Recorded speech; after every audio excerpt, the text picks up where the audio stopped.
Hi everyone, thanks for joining us today on our training session on Causality Tools. John Elkin, he's our Vice President of Client Services here at OMX. He's going to be doing the training session. We're going to do a brief overview of what causality is and incrementality, and then he's going to spend the rest of the time going through OMX and teaching you how to use the system to help with that in your ITB plans. Just a couple housekeeping items. We're going to save a few minutes at the end for question and answer, and I'm going to be moderating. So if you do have anything that pops into your head while John is going through the tools, make sure to write that in, and I'll get to them at the end. And the second thing is we're going to be recording the session, so we'll send that out to everyone afterwards so you can pass it along to your colleagues. I think that's it for me. John, you can take it from here. Great, thanks Haley, and thanks everyone for joining us this afternoon. As Haley said, I'm going to do a quick overview of causality and incrementality. All of this information is available from ICED. I've just pulled it into a quick little slideshow for everyone that we can also provide to everyone after the fact, so look out for that in your email. And then as Haley said, I'm going to spend the bulk of the time actually in OMX walking through some of the tools that we've designed in support of your efforts around causality and incrementality. So I'm going to look at it today a little bit from the perspective of an obligor, but if you are a supplier, this is also great information for you to know for when you are actually engaging with a prime contractor or an eligible party on a potential IRB or ITB transaction. So really quickly, getting into it, what is causality? So again, I've taken this definition directly from the model terms and conditions on the ICED website. But essentially, causality is required on every IRB and ITB transaction that a prime contractor is going to be submitting into ICED. And what those organizations need to do is prove that the reason they're doing business with your organization is because they thought they were going to have an IRB or ITB obligation to Canada, or because they already do have an IRB or ITB obligation to Canada. So it's going to apply both to direct transactions as well as indirect transactions, but obviously on the direct transactions it's much more simple when you are actually stating your causality timeline, because again, the work is directly related to the program at hand for which the obligor, whether they are a prime contractor or eligible party, actually does have an IRB or ITB obligation on that program. So getting into the actual execution side of things from the obligor's perspective, again, it's up to the contractor, the prime contractor or its eligible party to actually demonstrate causality, and they need to do that by providing a detailed statement on causality, which outlines all of the steps and timelines that are involved in their decision about a particular procurement that they're working on, and that needs to clearly demonstrate a link between the business decision and the business activity that's taking place and Canada's IRB and ITB policy. So if you are working with a prime contractor, or a prime contractor is working with you as a supplier, or if you're a prime contractor, working with a supplier, again, much more straightforward when you're dealing with direct transactions, but when you are dealing with those indirect transactions, it's important to note and keep track of all of those conversations you're having with suppliers, whether they be at trade shows, via email, through the OMX system, anywhere where you're actually interacting with potential recipients. It's important that you've got written documentation to help back all of that information up. So again, all of that documentation can be things like contractor documentation, any correspondence you have with that organization. So again, if you're a prime and you're emailing back and forth between different organizations, you are going to want to back up all of those emails that you have between your organization and the potential recipient. And as a supplier, Again, it's not up to you to prove the causality to ISED. That obligation falls on the contractor or the eligible party, but it's always just good practice to have all of that information backed up in case emails get lost or things happen, and we're going to show you some tools that should help prevent that as well. But if you are on the supplier side, it's always good to have that information backed up. Then you can fill in any gaps along that timeline that that the prime or eligible party that you're working with might not have on their side. Again, meeting documentation. So we're sort of coming up to the CanSec period. You know, when you are doing those B2B meetings at CanSec or any other trade show, make sure you've got all of that documentation, you know, stored somewhere securely. Make sure you're dating all of those, even if it is in your handwritten journal. Just make sure you get the dates on all of those, because again, that's going to be important to proving to ISED what your timeline actually is on your interactions with different organizations that you're looking at as potential recipients. So that's the quick overview on the causality side of things. We're going to get into some of the tools in a minute, but I'm also just going to talk about incrementality as well. So incrementality comes into play when you are either, again, a prime contractor or supplier, but you already have an existing relationship in place. You're already supplying to that organization.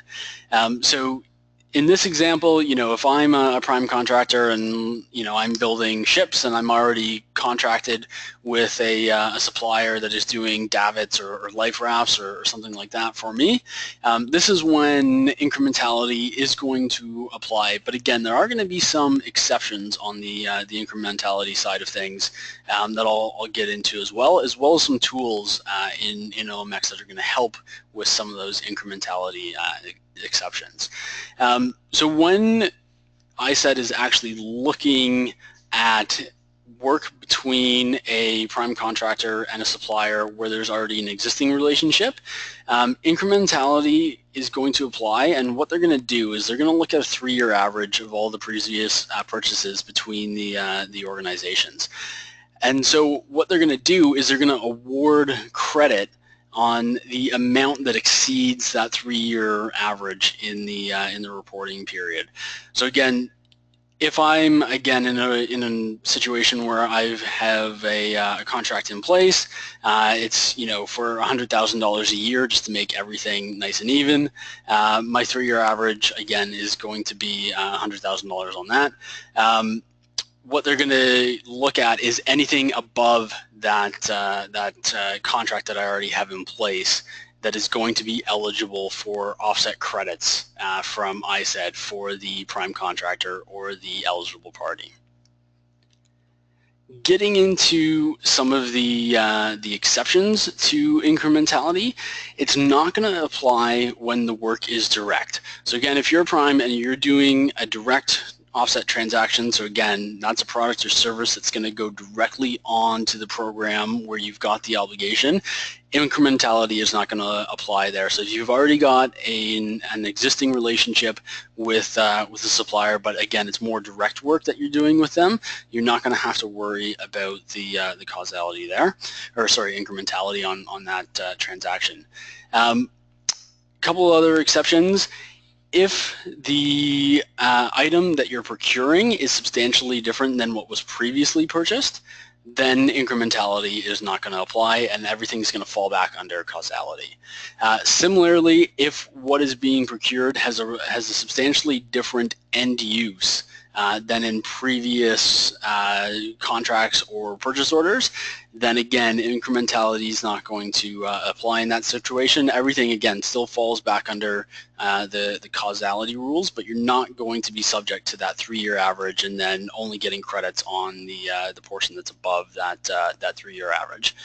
And then the final exception for incrementality is going to be if you run a competitive process and you reselect the same Canadian supplier, then incrementality is not going to apply. There, if you do run a competitive process, you are going to have to provide evidence of that process. You're going to have to provide evidence of the RFQ, who is it sent to, what was the competition like, and what was the rationale for reselecting that same Canadian supplier. So again, there, if you are reselecting that supplier through a competitive process, you are going to have to keep all of that information and back all of that information up so you have it for reporting into ISED when you're submitting your transactions or potential transactions. There have been a couple of recent policy updates. ISED has tried to make everything a little bit more straightforward recently. So to that effect, what ISED has done now is they've actually given a standard incrementality checklist to all of the prime contractors and obligors and eligible parties that do have obligations under either IRB or ITB programs in Canada. So it's a really straightforward list. It's available under the documentation section of the ISED website. I've got a link to it in this presentation. So again, once the presentation goes out, you'll see at the bottom of this page there is a link to that checklist. So again, very simple checklist. It's going to explain what exactly you need in terms of evidence if it is going to be an incremental transaction. The other thing that ISED has done is they are now requiring, again, this applies to both existing IRB and ITB obligations, but they're requiring a signed causality statement outlining the details and timelines of each proposed business activity. So here, what they're actually requiring is a senior company official needs to certify that the investments that your organization as a prime contractor or an obligor, that they are causal when you are making that. So again, in that case, ISED has provided a document that you are able to download. Again, the link is at the bottom of the slide here, and in that case, you are going to have to get someone from your organization, if that is not yourself, who is in a senior position that is able to sign off on any of those transactions to ensure that they are following all of the causality rules outlined by the folks at ISED. So that's it for the quick presentation side of the system. Again, if you do have any questions, you can send them into Haley and I after the fact, or you can send them into the GoToWebinar tool, and we'll answer them at the end of the presentation. What I'm going to do now is quickly jump over and actually into OMX. And I'm going to walk through a few of the tools that we've actually built around the idea of backing up information for causality and then running information and open competitions in the system to help qualify for an exception on the incrementality side. So I'm logged into OMX right now as an obligor would on the system, but just about all of these tools are available at different levels of the system, particularly things like messaging and bookmarking and external emails. All of that is going to be available on just about every level of OMX. Where you get into things like the opportunities, that's going to be available at the Connect level and above on the system. So I'm going to focus on four areas again within OMX. So we're going to look at the OMX marketplace, as well as how that relates back to your bookmarks area. We're going to look at the messaging tools within OMX, as well as some of the external email tools that we've built. And in conjunction with that, we're also going to take a look at the document area on OMX and how you can use that to help with any of the backups. We're going to take a deep dive into the opportunity area as well, and just go over some of the things that you can be doing when you are sending out opportunities to suppliers in Canada. And then I'm going to take a real quick look and show you a couple of project and transaction tools in the system and how everything sort of gets tied back to together. So Starting with the OMX Marketplace, again, this is where you're going to be doing all of your searching in OMX. This is where you can, do all of your keyword searching, filter, find information about all of the different organizations that you're working with.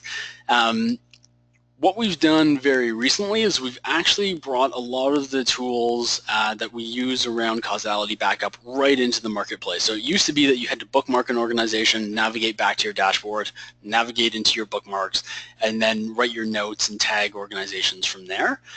Now what you're going to be able to do is add a note and add tags to organizations right from the search tools in the OMX Marketplace.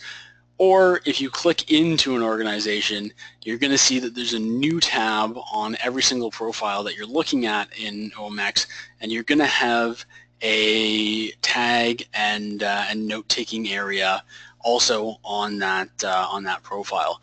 What's important to note here, and again, all of the information around tags and notes are totally private to your organization. So even though this tags and notes tabs appears on the public version of the profile for any of the organizations that you're looking at, each organization is going to see this as their own private area. You're not going to see anyone else's notes.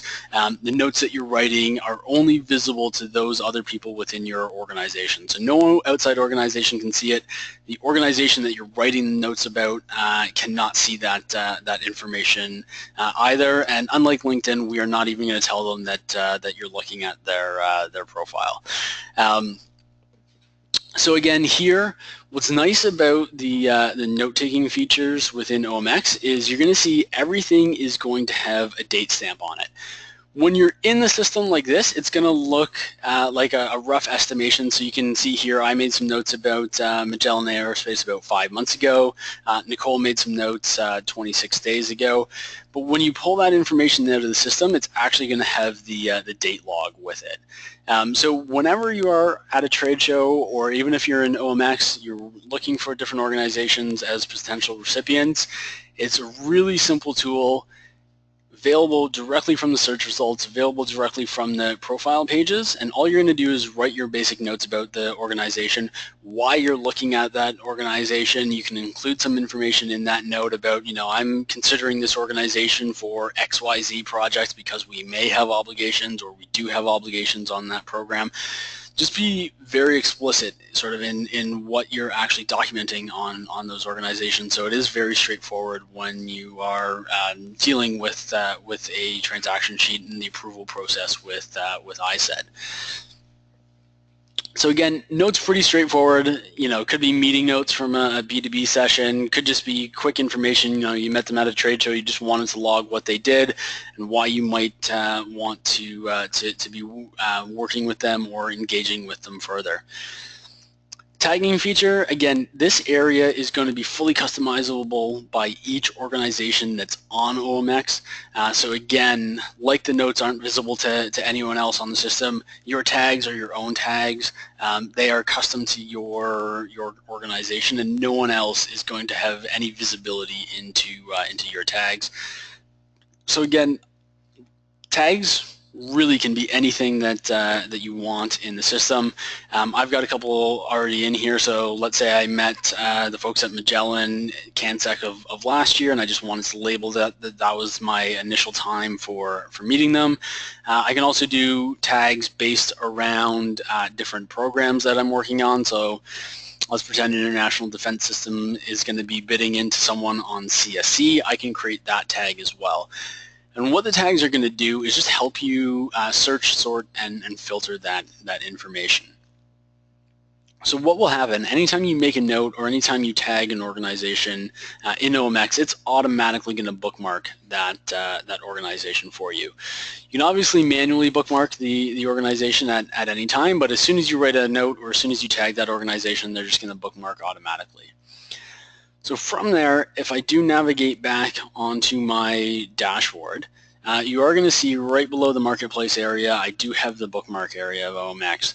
So if I click into the bookmarks area, here this is going to give me a list of every organization that someone in my organization has gone ahead and bookmarked. You do have a number of filters in this area, so you can filter down by individual organization name. You can filter down by country, so depending on what country the company is in. You can filter down by users, so if you just want to see organizations that you yourself have bookmarked, you can do that.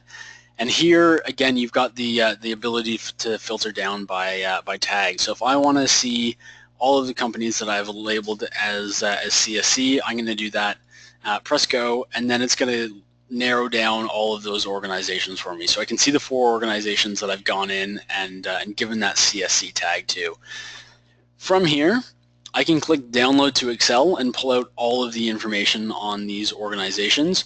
Or if I only want to pull out a couple of them and not all, I can use the Select tool along the left-hand side, click Download to Excel, and it's going to pull all of that information out for me in Excel file. So what it's going to do is it's going to have the organization name, it'll have their location, the bookmark, who the bookmarking was done by, as well as then there'll be a field with all of your notes along with a date on when each note was actually annotated into the system. So there, everything is going to pull out in one easy Excel file that you're able to use when you're actually submitting any transactions into to the folks at ISED. When you're in the bookmarks area, you have the same ability. So on any one of these organizations, you can click the edit button and go in, and you can edit and add additional notes from this area, as well as edit or add any additional tags from this area as well. So the functionality here is going to be mirrored by that functionality that is in the OMX marketplace. But again, the key here is that everything is going to be backed up with that date and timestamp. So when you do pull it out of the system, you are going to have that nice chronological order. If you are using the bookmarks, when you're out meeting suppliers at trade shows or industry association events or anything like that, as long as you've got your notes all lined up and entered into the system, it's going to be a really simple download out of the system into an Excel file with everything date and timestamp for you on that side of things. Moving on, again, back into the OMX marketplace briefly. You're also going to see we've given you the ability to message companies directly through OMX as well. So again, you can do that from 3 different areas in the system. You can do that from your search results. So if I, again, would like to message the folks over at Magellan, I can click Send Message directly from the search results. If I want to take a look at their profile first before I decide to message them, I'm also able to directly message them from their profile. It's just going to be the first icon in the upper right-hand corner there. Or if I am back on my dashboard, under my messaging area, I'm going to be able to compose a new message, select the organization that I want to send that message to, and then send off that message. And what you're going to see if I go into my inbox, again, is everything is going to be date and time stamped within the messaging tool in OMX. Easy, again, to get this information out of the system, and that date and time stamp is going to come with that. So again, anytime you are reaching out to those organizations, when you're doing it through the OMX system, all of that information is going to be backed up for you automatically in your messages area, and that date and timestamp is automatically going to apply there. So that is one sort of another really simple tool that we've got in the system that's just going to help with that timeline backup of all the information that you are required to submit to ISED. There's a second tool under the messaging area, and this one's a little bit different, a little bit more unique, and that's going to be our external email tool. So every organization that has a claimed user on OMX is going to get their own custom @theomx.com email address. This is not going to be an email address that you're ever going to send a message from, so it will never show that International Defense Systems at theomx.com has sent you a message. This is just strictly a place that is going to receive messages for you. So What you can do here in terms of backing information up is use this one of two ways. If you've already got a whole bunch of email correspondence between yourself and any suppliers, you're able to forward any of those emails to your own customized email address within the OMX, and again, that's only visible to people in your organization when you click into that external email area. And any email that you forward into that email address is actually just going to appear in the email repository in this area. The other way you can use it is if you are still in communication with any of your suppliers, you can just have that email address on CC, and as long as you and your suppliers leave that email address on CC, those emails are automatically just going to append to this area, and they're going to back up for you in the external email area. You're going to see too within this area, I've got a few labels on each one of these emails. So what I can do here, if I am using the OMX project and transaction tools to actually manage my obligations, when I click into that actual email, I can append the email to a specific project or to a specific transaction. So I can go through, see all of the different projects that I have going on, select which one I want, click add tag, and it's going to remember that that email is associated with a particular project where I've got obligations that I'm tracking through OMX. Or if I want to get more granular, I can actually append it onto a transaction that I'm doing. So again, you'll see if I go back to the main email, external email repository, you're going to see all those different transactions or projects that I've related back to a specific email. Here, no limit on how many messages that you can actually put into the system, so don't worry if you are uploading tons of messages into the system. You don't need to worry about running out of space. What you're also going to see if I click into another one of the emails here is there is the ability to forward emails with attachments into the system as well. And you'll see on the right-hand side here, there's just a quick button that allows you to actually add this document into your document repository. So when you do that, what's going to happen is once you click add to document repository, that document is automatically going to save itself into your documents area on the system. You don't have to forward a document to that external email repository to actually get a document in the system. No, it's just if you happen to have that document in the external email, that's one way to get it in.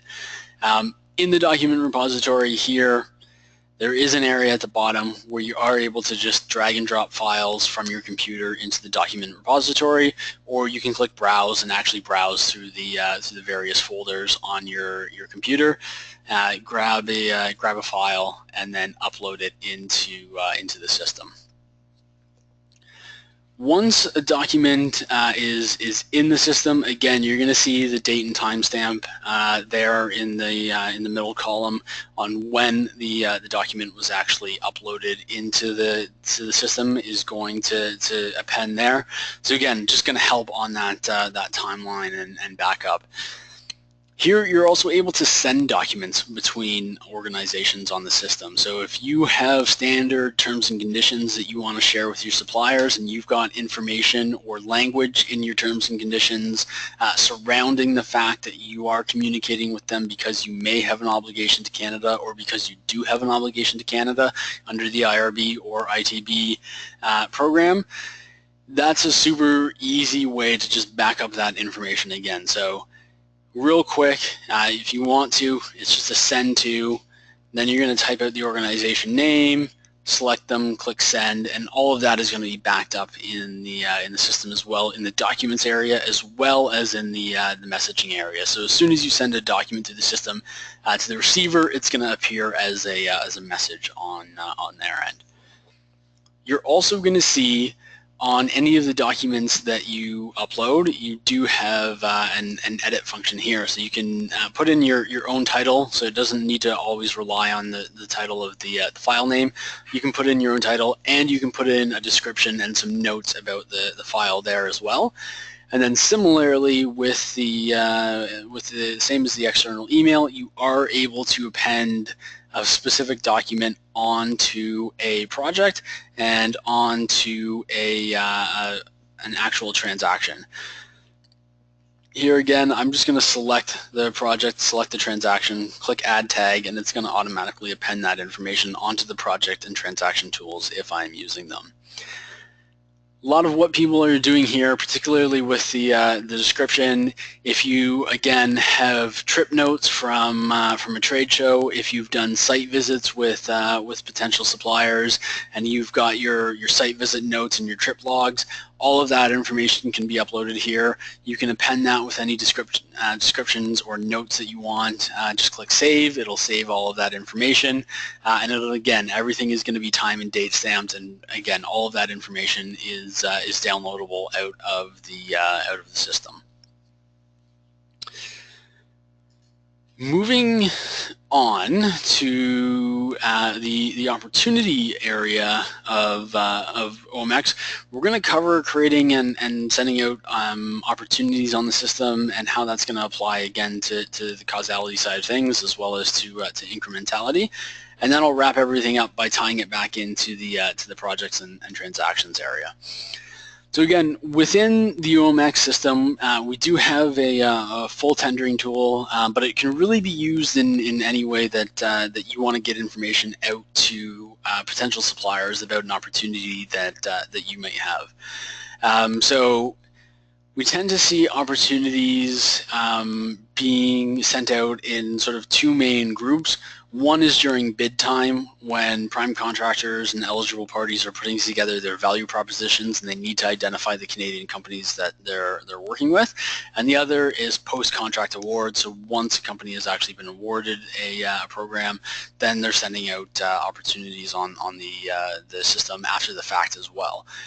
Again, everything that we do in OMX is going to have that time and date stamp on it. So again, if you are sending out opportunities on the system and you're thinking that they could be potentially used on an indirect transaction, all of that time and date stamp and all of the information related to the interactions with that opportunity are going to be backed up on the system.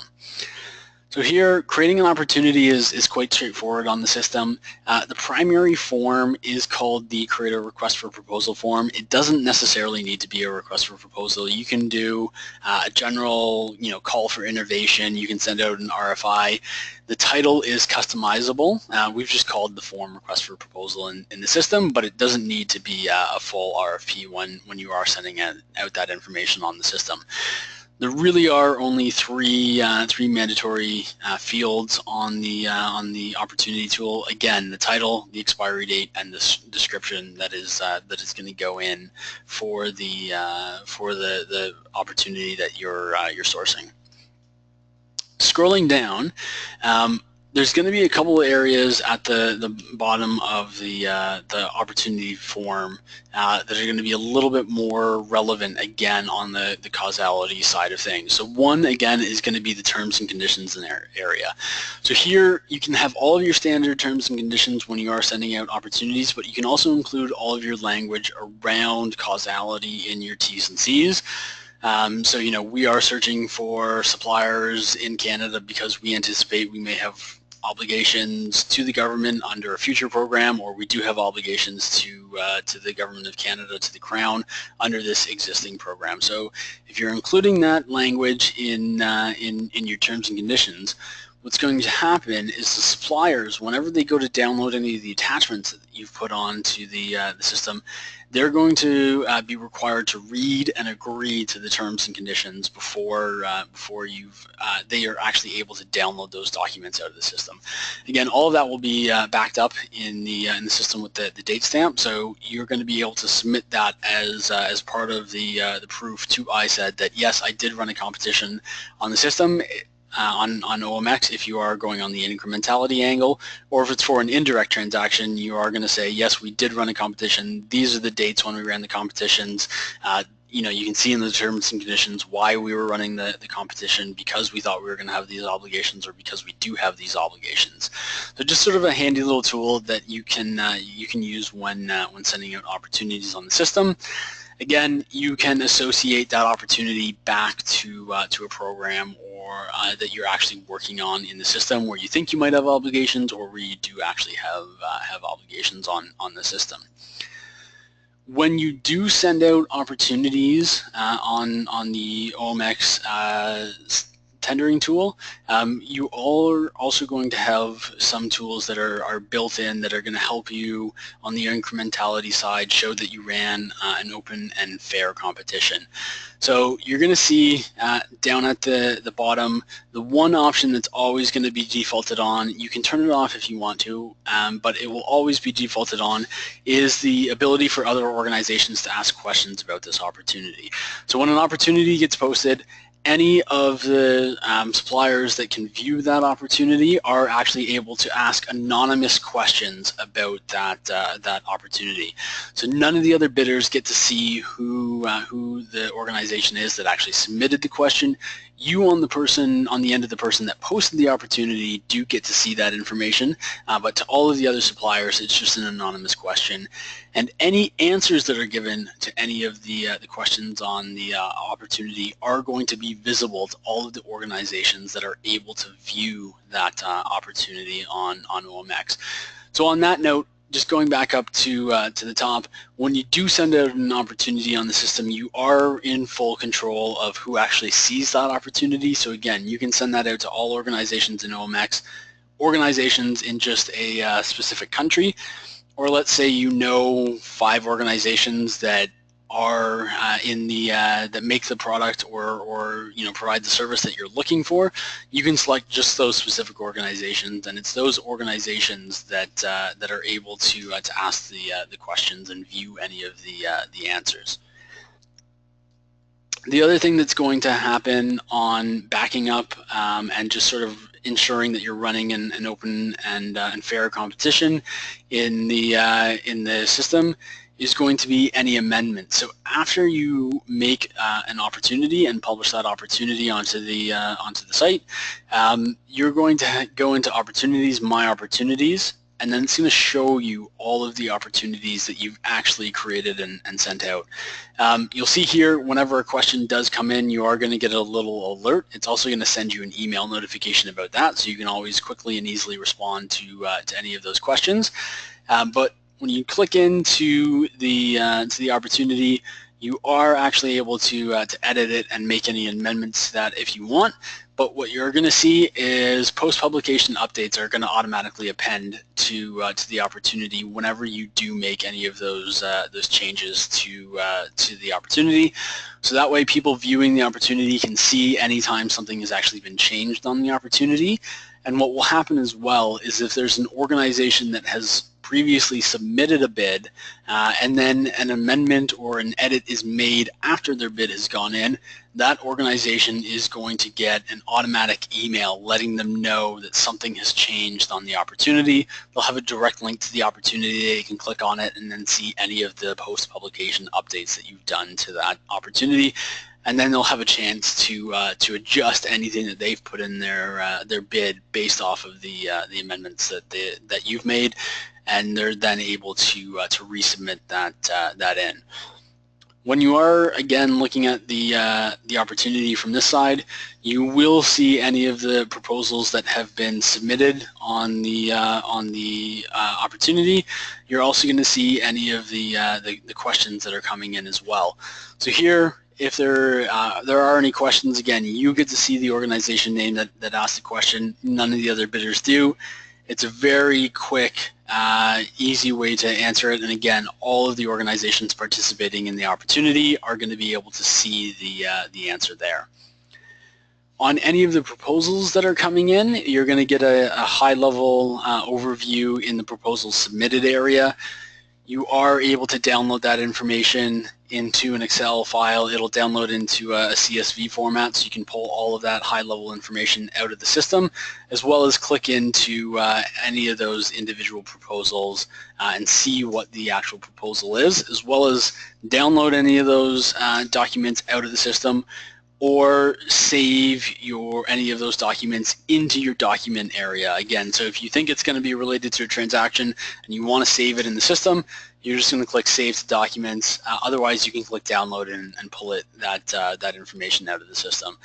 But again, once it goes into your documents area, you can edit it, you can append it back to a specific program or transaction that you're working on.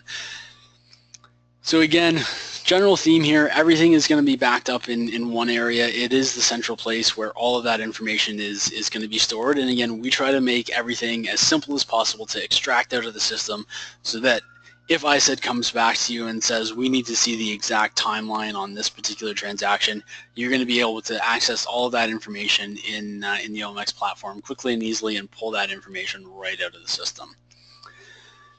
So where all of this then comes together is going to be on the projects and the transactions area of the system. So if I go in and look at my my example program for some obligations that I received at one of the GOCA conferences, I can see my general overview of my program, what I'm doing, how far along I am in actually completing all of my obligations. But as I scroll down, I'm going to see all of the individual transactions related to that program, all of the documents and messages as well that are related back to that program. And from here, I do have all of that same functionality where I can resend that document back to a supplier if I want. I can edit that information and append any additional notes that I need to. Do so in the case where I need to update any of the information around that document. Again, really easy to pull that information out of the system. Just clicking on the file name is going to pull that detail out of the system for you and do that download. But it's just going to centrally organize everything for you under that one project. If I click into an existing transaction, I'm also going to see very similarly that any document or messaging that I've done to the system that I've tagged back to that particular transaction is actually going to append at the bottom of the transaction. So again, everything is going to be in that one centralized place. You'll see sort of the top level view when you are looking at the project side of things, but it's going to give you that more granular view when you're actually looking in the documents area on the individual transactions. You're also going to have, when you are in the transaction area of the system, an area where you can enter in any of that descriptor information that you have in terms of providing justification or providing that causality statement if you want, again, that information to be stored and backed up when you're tracking that information in the system. So you are going to have a tool, a text box on every transaction that you're doing where you can actually enter in all of that information around causality and around incrementality. These tools are going to undergo some radical changes upcoming towards the middle end of May, but you're still going to be able to do the exact same thing when we do the redesign of the system, and all of that information, again, easily downloadable and easily exportable out of the system. So whenever I am looking at a transaction on the system, I'm always going to have a download option. And I can pull that information out of the system quickly and easily if I need to get that off to someone at ISED for backing up anything around causality and incrementality. So hopefully all of that information is going to be useful to everyone that's been on the webinar today. That's everything from my end in terms of walking you through all of the tools. If you do have any questions, again, you can send them in now, and we can take a couple minutes and answer them now. Or you can send questions in to either myself or Haley, and we'll be happy to answer any of those questions that we can. Or if you want to do more in-depth deep dive on any of the tools that we've gone over today, we're more than happy to do that as well.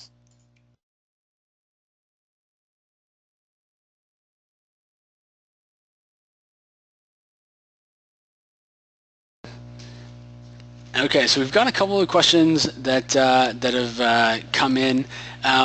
One a little bit more technical in terms of OMX, and one a little bit more technical in terms of the actual policy. We did have one question around the size restriction for the document repository. What we do on the document repository is we give everyone 2 gigabytes of space for the document repository, so it is quite significant in terms of what you're actually able to store in there.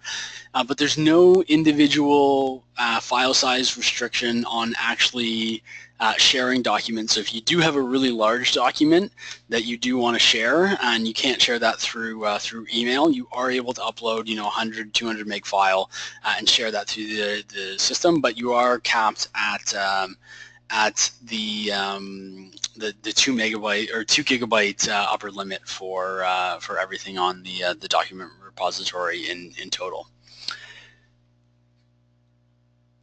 We also had a question around incrementality around the 3-year term, and whether that was based on calendar years or the 3 years prior to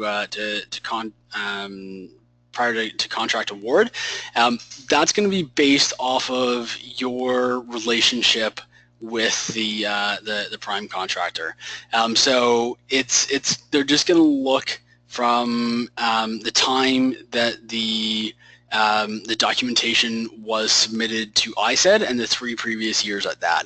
Again, because companies, prime contractors, and eligible parties are going to have to have that information included when they submit their value propositions, it's not necessarily from contract award. So, if you are at that stage where it still is a contract that's under bid, but you are working with one of the bidders on a potential transaction, and you do feel incrementality is gonna come into play, it's from when that transaction is actually submitted into ISED for approval.